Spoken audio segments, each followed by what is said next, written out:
Hanapod ko dire. Amazing. Okay.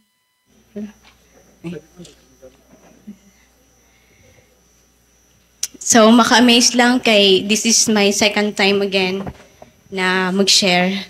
And I thank God for everything nga iya gibuhat kanako and even this word nga iya i-share kanato. Okay. Gikulbaan na pod ko ani. Okay. Good morning, brothers and sisters, once again, and good morning to our brothers and sisters who are watching on us online. Welcome to Joyful Sound Church. Okay, so the topic or the word of God that I will be going to share to you, I titled it, The Greatest Love Story. Mangutana mo, sis, nga namang love man atong topic ron, dili man Valentine's Day. So, dapat ra ba sa Valentine's Day ta maghisgot about sa love?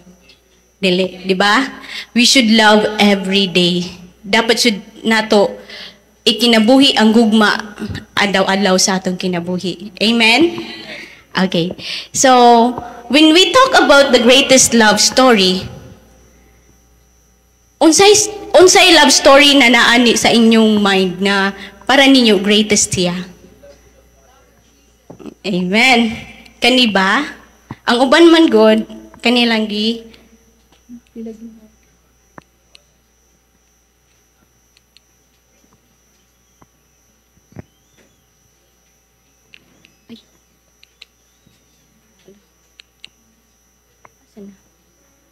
Okay. So, before we proceed, let's read the word of God first. In Hosea chapter 16, verse 23, it says, "In that day, declares the Lord, you will call me my husband. You will no longer call me my master. I will remove the names of Baals from her lips. No longer will their names be invoked."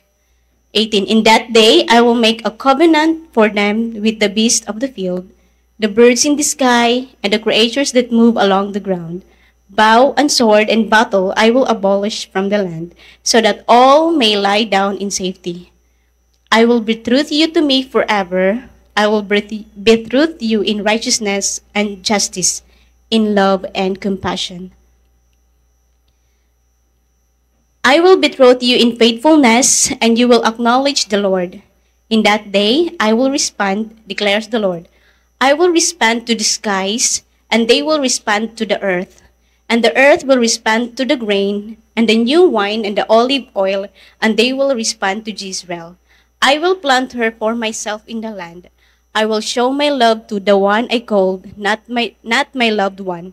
I will say to those not my people, you are my people. And they will say, you are my God." Hallelujah. Salamat sa gugma sa Ginoo. Let's pray, brothers and sisters. Loving Heavenly Abba Father, Father God, we thank you for your word this morning, Lord.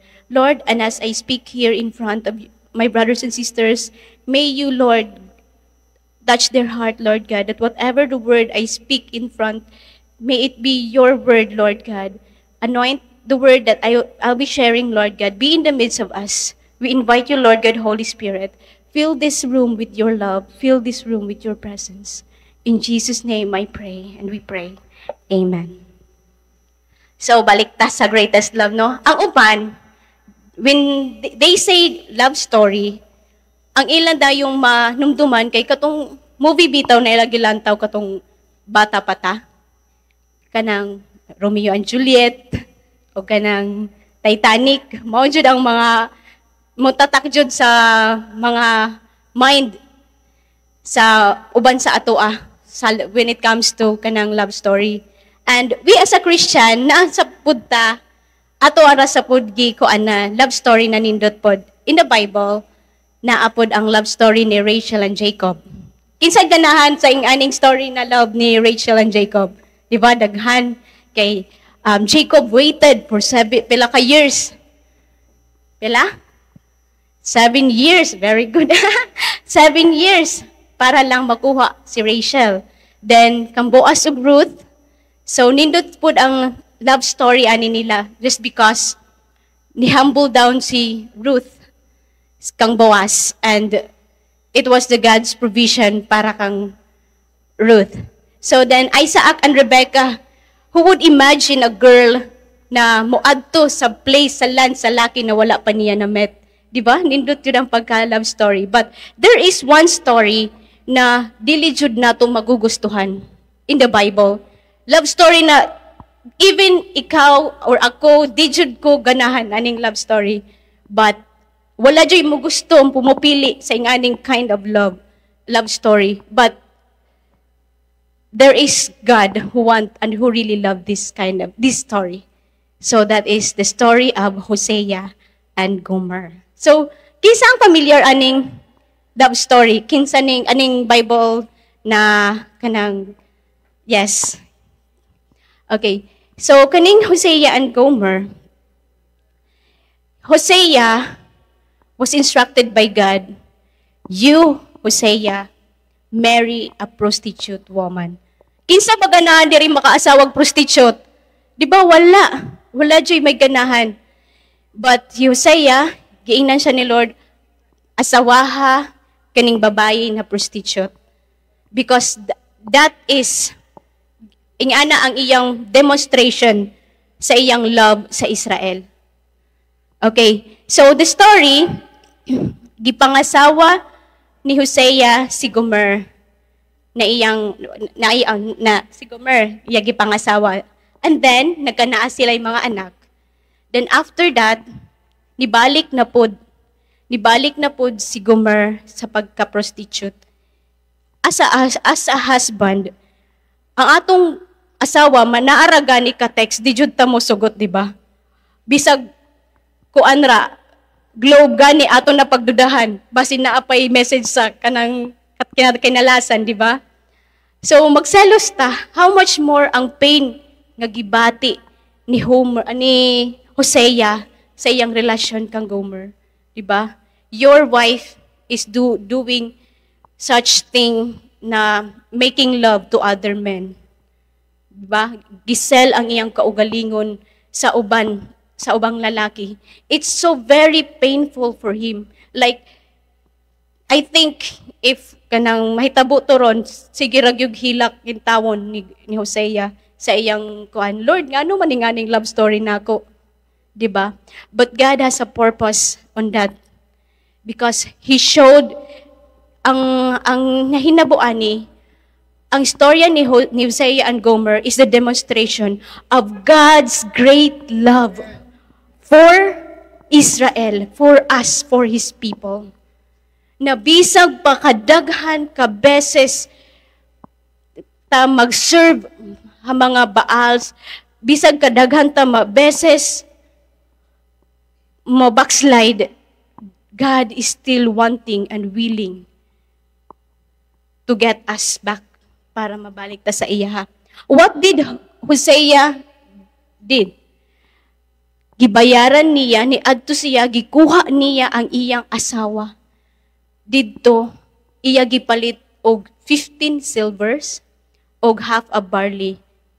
So wala ra niya giguyod ang iyang asawa, ari dire. Wala. What he did, he carried her by his arm. Iya gigakos. Giana jud ang grabe ha jud love ba. Kung sa ato giguyod na nato, ambi dire. Ikaw ha? Oh, mo ang Titanic mo ana lang, pero siya giiyag jud aswat ang iyang asawa, like dearly loved jud niya. Iya gud gi aswat og iya gidala sa ilang balay balik.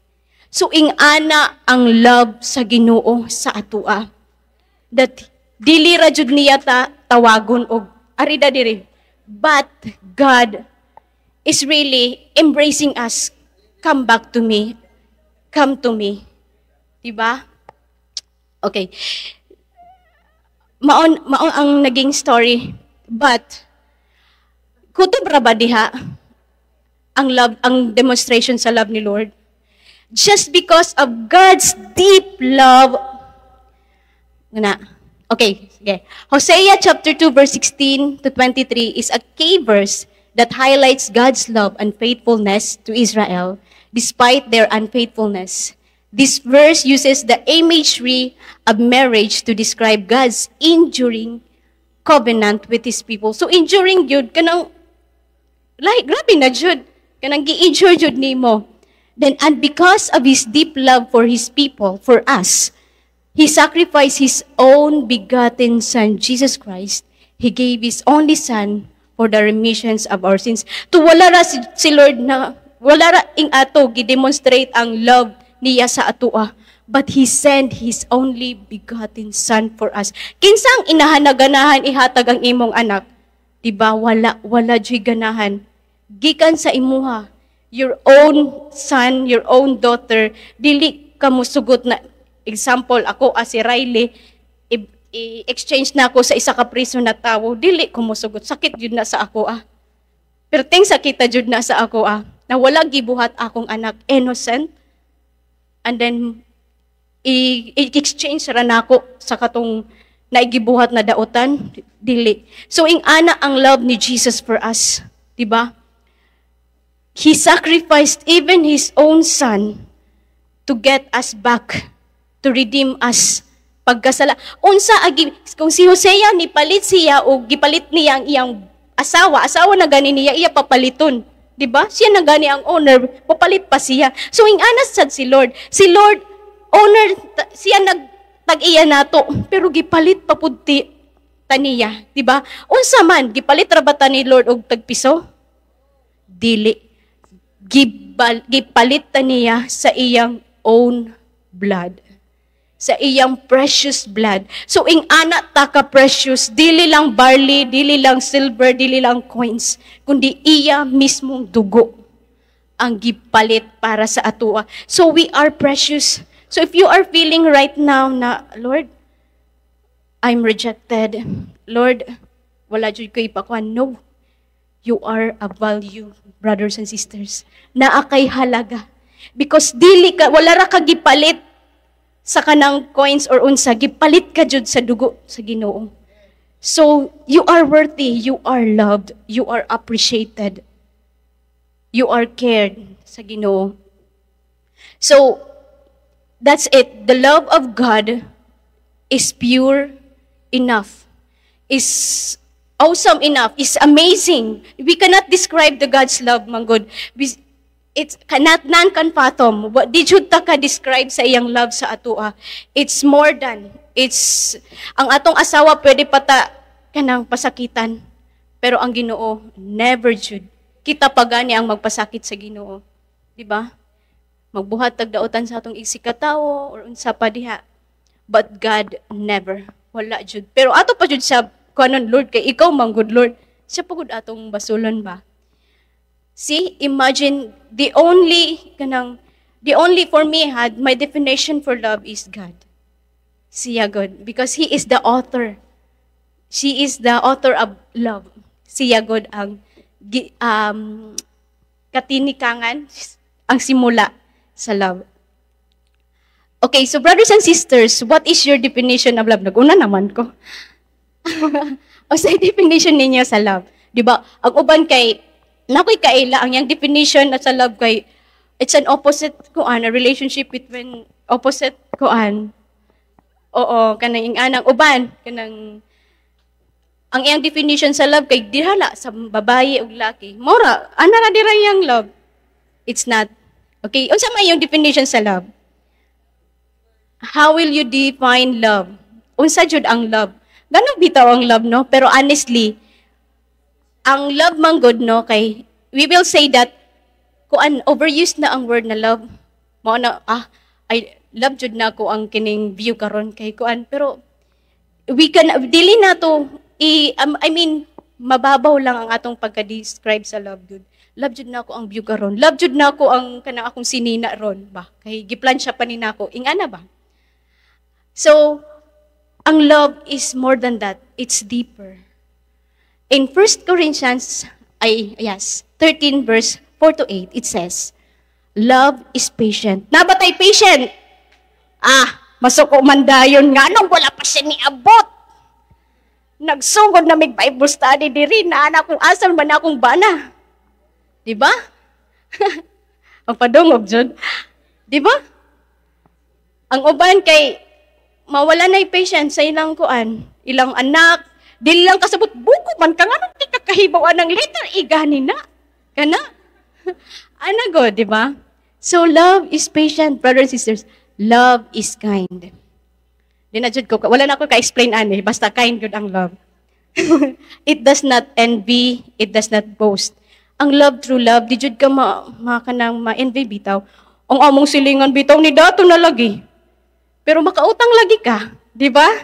So, when you kanang, ang love is, dili ka ma-envy, malipay ka na naa siya. Di ba? Malipay ka na naa siya nga na. It does not boast, dili na namang hambog. Di ba? Na, kung dili pa na ako, di jud na ka-eskwela yang anak. Di ba? It's not. Okay, it is not proud, dili na siya kanang hambog. It does not dishonor others. It is not self-seeking. Dili siya self-centered. It is selfless. Love is selfless. It is not easily angered. Kana gamay ra na kuan sa imong anak. Mobiking banda yun. Di ba? Then, it keeps no record of wrongs. Dili niyagi kuan na. Tigomon ra jud nako imong sala nako kay magbalansi ta ining ugma. Kanang ako ra jud gikuan, gitigom jud na ako ini akong pagkalagot nimo, inigkuan, igawas na jud ni nako. No, it's not. Because God, wala ta ni Lord, wala siya nag-record sa atong sala. Giunsa ta niya? Zero. Gi-zero ta niya. Kaliptin na to, kinsa di ay itong nakasala sa kuan? Mana ko, Lord, nakasala ko gahapon, kinsa di ay ito? That's love, that's God. Dili siya nag-keep sa record sa atong mga sayo, sa atong mga mali. And then, love does not delight in evil. Dili siya malipay sa kanang kuan bitaw, kanang kasamaan, like mga bad things. Di siya lipay ana. But rejoices with the truth. It always protects. It always trusts, always hopes, always perseveres. Love never fails. So there is a story na i-share nako. There is a two engaged couple. So before sila mo get into marriage, they decided to confess each other's sin. Sige kay para wala na'y kuan baggage inig kasal, okay na. Kahibaw na ka sa ako, kahibaw na ko sa imuhang side. So here comes the girl, nag-una-una, ingani akong mga sala sa una, ingani ko, blah blah blah, ana. Ang lalaki, kalmara. Onya, it's a time turn na sa laki. Siya nang nag-confess sa mga sala. Yang bayi, perting hilaka na, Lord, grabihan naman ni, oy, bugat man ang iyang mga sala.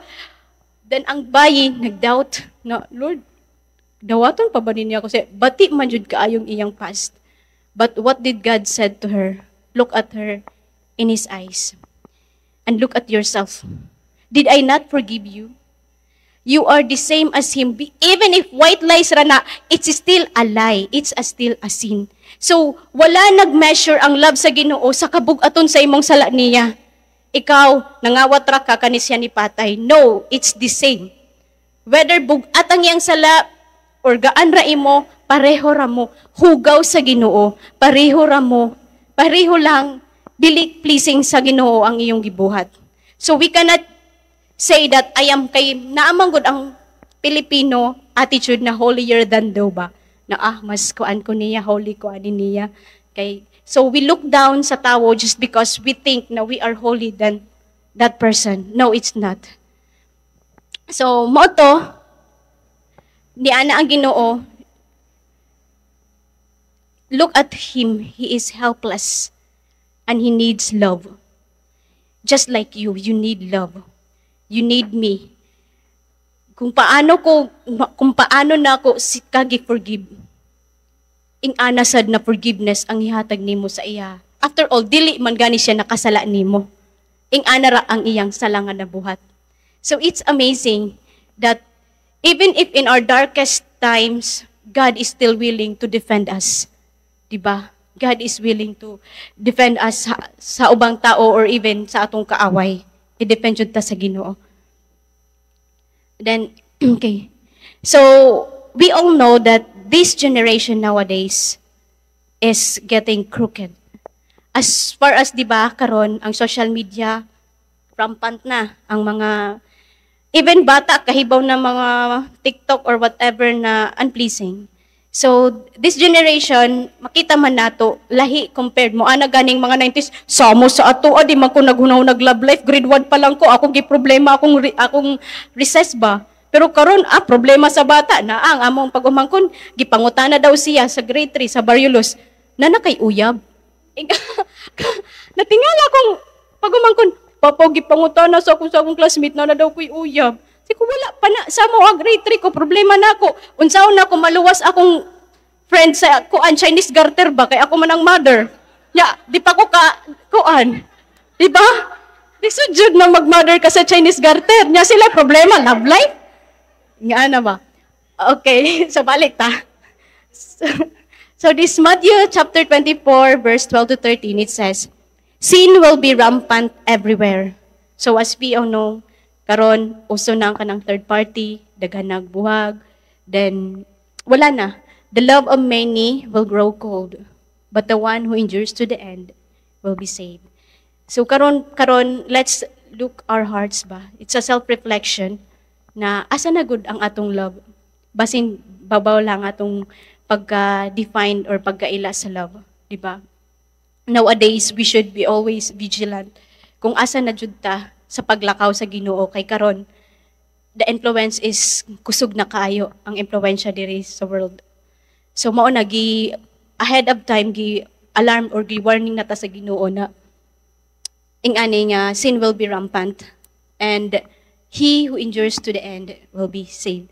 So padayon rata brothers and sisters, bisag magdiun sa paning love nato, bisag ang imong silingan na marites higugma ara gihapon. Bisag pag unsa dira na mga actually it's very easy to say dandan na makaingon na ta dalira ko mag-forgive, but when you're in that situation kana lisod jud na kanang i-forgive bitaw ang tawong nagbuhat og dautan sa imo ha, lisod jud, lisod. But wala may imposible sa Ginoo if we will just look na that person needs God and that person isa siya sa kanang reason nganong namatay si Lord. Dili lang ikaw ang giluwas ni Lord. Siya pud to. She is just blinded sa kaaway. She is just kanang dili lang siya kahibaw. Unsa siya. Ang problema sa ato ano ko if naanay atong friend including me good ko ani if natay igsuon o friend na kanang nakasalan nato kay magpalayo na ta. No. That's the time they really need us most. That's the time we really show love to them. Kaya di ba naingon sa Bible, if you show love to those who love you, what reward have you? Ano ang makuha nimo na reward if i-love nimo ang nahimugman nimo? What if you try to love those na dili jud ganahan nimo? What if you try to love ang imong silingan dito na lagot kay nimo kay makusog kag magpa-music, di daw og pagkaon, digan mo smile jud na siya. Mo ana jud salamat kaayo, sige, pa-music pa okay ra. Di ba? so ana, brothers and sisters, joke lang but that's the reality, di ba? That's the reality that when we share love, makakuan jud kanang mo hatag, I mean, if mag-una tag hatag gugma nila, mo payback pud sila gugma. But dili ta mag-expect og gugma. Just give love without asking any in return. Ang magbuhat anang gugma nila ang Ginoo na lang. Di ba? Dali jud lang ko makaingon ani pero pag ako na jud, bantay Lord, ikaw na bahala. Okay. But mark this, okay? There will be terrible times in the last days. So this is in 2 Timothy chapter 3 verse 1 to 4. People will be lovers of themselves, lovers of money, boastful, proud, abusive, disobedient to their parents, ungrateful, unholy, without love, unforgiving, slanderous, without self-control, brutal, not lovers of the good, treacherous, rash, conceited, lovers of pleasures rather than lovers of God. So mauni ang sakit. Mauni ang sakit sa kalibutan karon. Ngano man na ay mang-rape, ngano man na ay corruption, it's just because ang love nawala. So the only thing lang na makapanindot bitaw sa atong life is the love good. Love can heal good. Ang gugma ra jud ang makakuan. Kay if you love that person, no, kay kana bitaw na ang commotion between you and that person kay ma-okay. If you really love that person, di ka magbuhat og dautan because you love that. You fear God. You love that person. Mao na ang wala sa world karon. And I know we are all aware na these days kuan na jud kanang batik na jud maayo ang kuan ang sitwasyon nato. But we are here to share love. Amen. Amen. Share tag love because we are the light of the world. We can be kanang maano ning gayon sa word, one will become 1,000. If you share love, and it will multiply. Sige lang, kay kita man ang hayag, so magpahayag ta, uy. Ay tanang kuan suko-suko, ba? Di ba? So mao ni karon. So as we kan mga bata ron dili lisod na disiplinahon, but kitang mga parents na adjud sa ato ang pag-adjust. Kay sometimes ang mga bata, the reason why kanang mapalayo sila sa atong parents just because they feel na dili sila nataganog time, they feel unloved, or nangita sila kuan bitaw place where they belong. But supposedly, naagod sa ato no? So, sige lang. Ang ihatag ra nato sa kang Lord, unsa may atong magipamati karon na aman, I know one of us here nagipamati sa atong relasyon sa atong pamilya, even ako pod na apod na jud ta pabadlong gud na mga igsuon ug kuan, but unsa naman lang sila, di ba, kung wala ta mao gani na naluwas na ta ni Lord kay kita ang mag-guide nila. Why give up on them? Kita gani wala ta i-give up sa Ginoo, nganong i-give up nato sila. Sige lang, let's continue lang, padayon lang ta. Then so in John chapter 13 verse 34, so nakaingon jud ko while studying this ba, na amazing jud ang love, no? Dako jud bitaw ang love. Kay while nag-study ko, nag-learn ko ani ba, na word is just a forward, pero bugat jud siya. Sa Bible, daghan gi-mention ang love. Love jud ang root, ang kanang muhil, ang antidote sa kanang sakit karon, no? A new command I give you, ingon si Lord Jesus ani. Love one another as I have loved you. So you must love one another. By this, everyone will know that you are my disciples if you love one another. So gikuan jud ni Lord sa atoan na mohigugma jud ta sa kada tagsa. So usa pa matug pang akuan, oy, adto na ta. Pang-solving na tao. Diba? Share love na. Share na nato ang gugma sa Ginoo. Kusog debate ko mo encourage, pero ako hindi ayani. Okay. Uy, conclusion naman. Awang niya akong gipaabot jud. Bitaw. Okay. In 1 Corinthians chapter 13, verse 13, and now these three remain. Faith, hope, and love, but the greatest is love. So, we cannot endure without these three in our lives. It is impossible to please God without faith, and without love, we are nothing. And the greatest love happens in our lives the moment we open our hearts to Jesus. So, the greatest story, it's not Romeo and Juliet, ha? It's not kanang dili ang story na kanang Titanic, ha? Na ana-ana si Kuan. Dili na. The greatest story is you and your relationship with God. Kayo ni Lord ang my greatest love story. Kung ang inyong love story na sa imong bana o gimukan, mas great ang Lord. Pero great sad po inyong love story, di ba? Great sad among love story man. Di ba? So, mga brothers and sisters, thank you to God be all the glory. God bless everyone.